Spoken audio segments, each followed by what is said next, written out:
역대지하 1장. 다윗의 아들 솔로몬은 자기의 왕위를 튼튼히 굳혔다. 주 하나님께서 그와 함께 계시며 그를 크게 높여주셨다. 솔로몬은 온 이스라엘 곧 천부장과 백부장과 재판관들과 온 이스라엘의 지도자들과 각 가문의 족장들을 불렀다. 솔로몬은 온 회중을 데리고 기브온에 있는 산당으로 갔는데 거기에는 하나님의 회막 곧 주님의 종 모세가 광야에서 만든 회막이 있었다. 그러나 하나님의 궤는 다윗이 일찍이 예루살렘에 궤를 모실 장막을 치고 기럇 여아림에서 그리로 올려다 두었다. 다만 훌의 손자요 우리의 아들인 부살렐이 만든 놋제단은 기브온에 있는 주님의 성막 앞에 있었다. 그래서 솔로몬은 회중과 함께 그리로 나아간 것이다. 솔로몬은 거기 주님 앞 곧 회막 앞에 있는 놋제단으로 올라가 번제물 1000마리를 바쳤다. 그날 밤 하나님께서 솔로몬에게 나타나셔서 내가 너에게 무엇을 주기를 바라느냐 나에게 구하여라 하고 말씀하셨다. 솔로몬이 하나님께 여쭈었다. 주님께서 나의 아버지 다윗에게 큰 은혜를 베푸셨고 또한 나로 하여금 아버지의 뒤를 이어 왕이 되게 하셨습니다. 주 하나님, 이제 나의 아버지 다윗에게 하신 말씀을 그대로 이루어 주십시오. 주님께서 나를 땅의 티끌같이 많은 백성의 왕으로 삼으셨으니 이제 지혜와 지식을 나에게 주셔서 이 백성을 인도하게 하여 주십시오. 이렇게 많은 주님의 백성을 누가 다스릴 수 있겠습니까? 하나님께서 솔로몬에게 말씀하셨다. 너의 소원이 그것이구나. 부와 재물과 영화를 달라고 하지 않고 너를 미워하는 자들의 목숨을 달라고 하지도 않고 오래 살도록 해달라고 하지도 않고 오직 내가 너를 왕으로 삼아 맡긴 내 백성을 다스릴 지혜와 지식을 달라고 하니 내가 지혜와 지식을 너에게 줄 뿐만 아니라 부와 재물과 영화도 주겠다.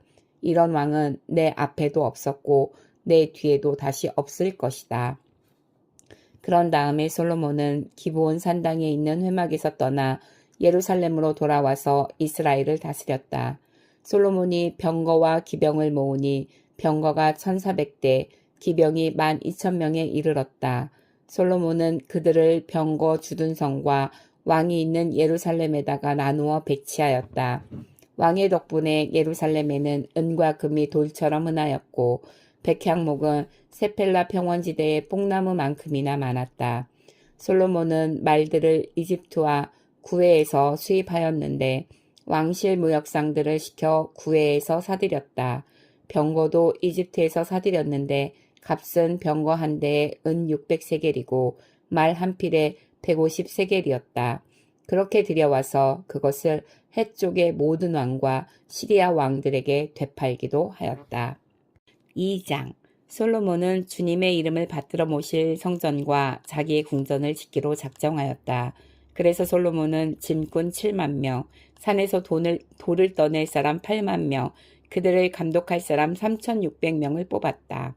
솔로몬은 또 두로의 히람 왕에게 사람을 보내서 다음과 같이 부탁을 하였다. 내 선친 다윗이 친히 거처할 궁을 지을 때에 임금님께서 백향목을 보내주신 것처럼 내게도 그렇게 해주시기를 바랍니다. 이제 나는 주 나의 하나님의 이름을 모실 성전을 지어 바치고 그분 앞에서 향기로운 향을 사르며 늘 빵을 차려 놓으며 안식일과 초하루와 주 우리의 하나님께서 정하여 주신 절기마다 아침 저녁으로 번제물을 바치려고 합니다. 이것은 이스라엘이 언제까지나 지켜야 할 일입니다. 우리 하나님은 모든 신들보다 크신 분이시므로 내가 지을 성전도 커야 합니다. 하늘도 하늘 위에 하늘마저도 그분을 모시기에 좁을 터인데 누가 하나님을 모실 성전을 지을 수 있겠습니까? 하물며 내가 무엇이기에 그분께 성전을 지어드릴 수 있겠습니까? 다만 그분 앞에 향이나 피어 올리려는 뜻밖에 없습니다. 이제 임금님께서는 금은과 노쇠와 쇠를 다룰 줄 알며 자주색이나 홍색이나 청색천을 짤 줄 알며 조각도 할 줄 아는 기능공을 한 사람 보내주시기 바랍니다. 그러면 그가 여기 유다와 예루살렘에 있는 나의 기능공들을 데리고 일할 것입니다. 그들은 내 선친 다윗께서 훈련시켜둔 사람들입니다. 또 레바논에서 백향목과 잣나무와 백단목도 보내주시기 바랍니다. 임금님께서 나무를 잘 베는 기술자들을 거느리고 있음을 내가 잘 알고 있습니다. 내 부하들도 그들과 함께 일할 것입니다. 내가 크고 화려한 성전을 지으려고 하니 제목을 많이 준비해 주시기 바랍니다. 나무를 베는 벌목꾼들에게는 양곡을 주겠습니다. 밀가루 2만 섬, 보리 2만 섬, 포도주 2만 말, 기름 2만 말을 임금님의 일꾼들에게 주겠습니다. 두로의 히람 왕이 솔로몬에게 회신을 보냈다. 주님께서 그 백성을 사랑하셔서 그들을 왕으로 세우시고 그들을 다스리게 하셨습니다. 히람의 글은 다음과 같이 이어졌다. 하늘과 땅을 만드신 주 이스라엘의 하나님께서는 찬양을 받으실 분입니다. 그분은 다윗 왕에게 명철과 총명을 고루 갖춘 슬기로운 아들을 주셔서 주님께 성전을 지어 바치게 하시고 자신의 왕국을 위하여 궁전을 짓게 하셨습니다. 이제 총명을 갖춘 기능공 한 사람을 보내드리겠습니다. 이런 일의 전문가인 후람이라는 사람입니다. 이 사람은 단에 사는 여자 가운데 한 여자가 낳은 아들입니다. 그의 아버지는 두로 사람입니다. 이 사람은 금은과 놋새와 쇠와 보석과 나무를 다룰 줄 알며 자주색과 청색 모시와 홍색 천을 짤 줄 알며 모든 조각을 잘 합니다. 어떠한 것을 부탁받더라도 모든 모양을 다 만들어낼 수 있는 사람이니 왕의 기능공들과 내 상전이시며 임금님의 선왕이신 다윗의 기능공들과 함께 일을 하게 하십시오. 임금님께서 말씀하신 밀과 보리와 기름과 포도주는 내 일꾼들에게 보내주십시오. 우리가 레바논에서 임금님께 필요한 만큼 나무를 베어 뗏목으로 엮어서 바다로 요바까지 띄워 보낼 터이니 그 뗏목을 예루살렘까지 운반하는 것은 임금님께서 하십시오. 솔로몬의 아버지 다윗이 전에 이스라엘 땅에 살던 이방인의 인구를 조사한 일이 있는데 솔로몬이 다시 조사해 보니 그 수가 모두 15만 3,600명이었다. 그 가운데서 7만 명은 짐꾼으로 뽑고 8만 명은 산에서 돌을 떠내게 하였다. 그리고 3,600명을 뽑아서 백성이 하는 일을 감독하게 하였다. 3장 솔로몬은 예루살렘 모리아산에 주님의 성전을 짓기 시작하였다. 그곳은 주님께서 그의 아버지 다윗에게 나타나셨던 곳이다. 본래는 여부스 사람 오르난의 타작마당에서 쓰던 곳인데 다윗이 그곳을 성전토로 잡아놓았다. 성전을 짓기 시작한 때는 솔로몬이 왕위에 오른 지 4년째 되는 해 둘째 달 초 이틀이었다. 솔로몬이 짓는 하나님의 성전의 규모는 다음과 같다. 옛날에 쓰던 자로 성전의 길이가 60자, 너비가 20자이다. 성전 앞 현관은 길이가 성전의 너비와 같이 20자이고 높이는 120자인데 현관 안벽은 순금으로 입혔다. 솔로몬은 또 본당 안벽에 잣나무 판자를 대고 순금을 입히고 그 위에 종려나무 가지와 사슬 모양을 새겼다. 그는 보석으로 성전을 꾸며서 화려하게 하였는데 그 금은 바로와임에서 들여온 금이다. 그는 성전 안에 들보와 문지방과 벽과 문짝에 금박을 입히고 벽에는 그룹들을 아로 새겼다. 그는 또 지성소를 지었다. 그 길이는 성전의 너비와 같이 20자이고 너비도 20자이다. 600달란트의 순금 금박을 내부에 입혔다. 못의 무게만 하여도 금 50세겔이 나갔다. 다락에 있는 방들도 금으로 입혔다. 그는 지성소 안에 2개의 그룹 형상을 만들어 놓고 금으로 입혔다. 두 그룹이 날개를 편 길이를 서로 연결시키면 20자이다. 첫째 그룹의 한쪽 날개 길이는 5자인데 그 끝이 성전벽에 닿고 다른 쪽 날개 역시 그 길이가 5자인데 그것은 다른 그룹의 날개에 닿았다. 둘째 그룹의 한쪽 날개 길이 역시 5자인데 그 끝이 성전벽에 닿고 다른 쪽 날개 역시 그 길이가 5자인데 그것은 첫 번째 그룹의 날개에 닿았다. 이 그룹들이 날개를 편 길이를 서로 연결시키면 20자이다. 그룹들은 성전 본관 쪽을 바라보고 서 있었다. 그는 또 청색실과 자주색실과 홍색실과 가는 배로 휘장을 짜고 그 위에 그룹들의 모양을 수놓았다. 성전 앞에는 높이 35자짜리 기둥들을 세우고 그것들의 꼭대기에는 5자 높이의 기둥 머리를 얹었다. 그는 또 목걸이 모양의 사슬을 만들어서 두 기둥 머리에 두르고 석류 모양 100개를 만들어서 그 사슬에 달았다. 이렇게 그는 성전 본관 앞에 두 기둥을 세웠는데 하나는 오른쪽에 다른 하나는 왼쪽에 세웠다. 오른쪽에 세운 것은 야긴이라고 부르고 왼쪽에 세운 것은 보아스라고 불렀다. 4장 솔로몬이 노수로 제단을 만들었는데 그 길이가 20자이고 너비가 20자이고 높이가 10자이다. 그 다음에 후람은 또 노새를 부어서 바다 모양 물통을 만들었는데 그 바다 모양 물통은 그 지름이 10자, 높이가 5자, 둘레가 30자이고 둥근 모양을 한 물통이었다. 그 가장자리 아래로는 돌아가면서 노새로 만든 황소 모양이 있는데 이것들은 노새로 바다 모양 물통을 만들 때에 두 줄로 부어서 만든 것이다. 또한 12마리의 노새 황소가 바다 모양 물통을 떠받치고 있는데 3마리는 북쪽을 바라보고 3마리는 서쪽을 바라보고 3마리는 남쪽을 바라보고 3마리는 동쪽을 바라보고 서 있는데 등으로 바다 모형을 떠받치고 있었다.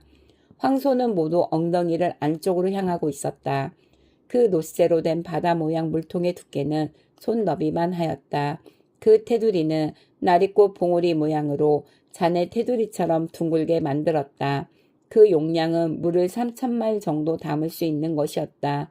솔로몬은 또 씻을 물을 담는 대야 10개를 만들어서 5은 오른쪽에 두고 5은 왼쪽에 두어 번제물을 씻는 데에 사용하게 하였다. 그러나 바다 모양 물통에 담긴 물은 제사장들이 씻을 물이었다. 그는 또 금 등잔대 10개를 규격대로 만들어서 본당 앞에 두었는데 5은 오른쪽에 5은 왼쪽에 두었다. 그는 또 상 10개를 만들어서 본당 안에 두었는데 5은 오른쪽에 5은 왼쪽에 두었다. 그는 또 금쟁반 100개를 만들었다. 그는 또 제사장의 뜰과 큰 뜰을 만들고 큰 뜰 대문에는 문짝들을 만들어서 달고 노새를 입혔다. 바다 모양 물통은 성전의 오른쪽 동남쪽 모퉁이에 두었다. 후람은 또 솥과 부삽과 대접을 만들었다. 이렇게 후람은 솔로몬 왕이 하나님의 성전에다가 해놓으라고 시킨 모든 일을 마쳤다.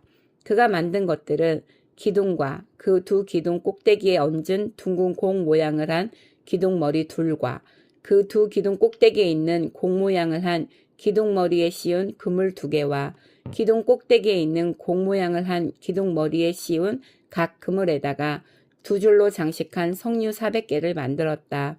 또 그가 만든 것은 받침대와 받침대 위에 놓을 대야와 바다 모양 물통 1개와 그 바다 모양 물통 아래에 받쳐놓은 황소 모양 12개와 솥과 부삽과 고기 갈고리였다. 이런 일의 전문가인 후람이 주님의 성전에서 쓸 것으로 솔로몬에게 바친 모든 기구는 광택나는 노새로 만든 것들이었다. 왕은 이 기구들을 숫꽃과 스레다 사이에 있는 요단 계곡에 진흙에 부어서 만들게 하였다. 솔로몬이 이 모든 기구를 너무나 많이 만들었으므로 여기에 사용된 노새의 무게는 아무도 모른다. 솔로몬이 또 하나님의 성전 안에다가 둘 기구를 만들었으니 곧 금제단과 빵을 늘 차려놓는 상들과 지성소 앞에 규례대로 켜놓을 순금 등잔들과 등잔대들과 순금으로 만든 꽃 장식과 등잔과 부집게와 순금으로 만든 심지 다듬는 집게와 대접과 숟가락과 불 옮기는 그릇과 성전어기 곧 성전의 맨 안쪽 지성소의 문짝들과 성전 본관의 문짝들이었다. 이 문짝들도 금으로 입혔다. 아멘. 시편 144편 나의 반석이신 주님을 내가 찬송하련다. 주님은 내 손을 훈련시켜 전쟁에 익숙하게 하셨고 내 손가락을 단련시켜 전투에도 익숙하게 하셨다. 주님은 나의 반석, 나의 요새, 나의 산성, 나의 구원자, 나의 방패, 나의 피난처, 뭇백성을 나의 발 아래에 굴복하게 하신다. 주님, 사람이 무엇이기에 그렇게 생각하여 주십니까? 인생이 무엇이기에 이토록 생각하여 주십니까? 사람은 한낱 숨결과 같고 그의 인생은 사라지는 그림자와 같습니다. 주님, 하늘을 낮게 들이오시고 내려오시며 산들을 만지시어 산마다 연기를 뿜어내게 하십시오. 번개를 번쩍여서 원수들을 흩으시고 화살을 쏘셔서 그들을 혼란에 빠뜨려 주십시오. 높은 곳에서 주님의 손을 내미셔서 거센 물결에서 나를 끌어내시고 외적의 손에서 나를 건져 주십시오. 그들의 입은 헛된 것을 말하며 그들이 맹세하는 오른손은 거짓으로 속이는 손입니다. 하나님, 내가 하나님께 새 노래를 불러드리며 10줄 검은 고를 타면서 하나님을 찬양하겠습니다. 왕들에게 승리를 안겨주신 주님, 주님의 종 다윗을 무서운 칼에서 건져주신 주님, 외적의 손에서 나를 끌어내셔서 건져주십시오. 그들의 입은 헛된 것을 말하며 그들이 맹세하는 오른손은 거짓으로 속이는 손입니다. 우리의 아들들은 어릴 때부터 나무처럼 튼튼하게 잘 자라고 우리의 딸들은 궁전 모퉁이를 장식한 우아한 돌기둥처럼 잘 다듬어지고 우리의 곳간에는 온갖 곡식이 가득하고 우리가 기르는 양떼는 넓은 들판에서 수천 배, 수만 배나 늘어나며 우리가 먹이는 소들은 살이 찌고 낙태하는 일도 없고 잃어버리는 일도 없으며 우리의 거리에는 울부짖는 소리가 전혀 없을 것이다. 이와 같은 백성은 복을 받은 백성이다. 주님을 자기의 하나님으로 섬기는 백성은 복을 받은 백성이다. 아멘.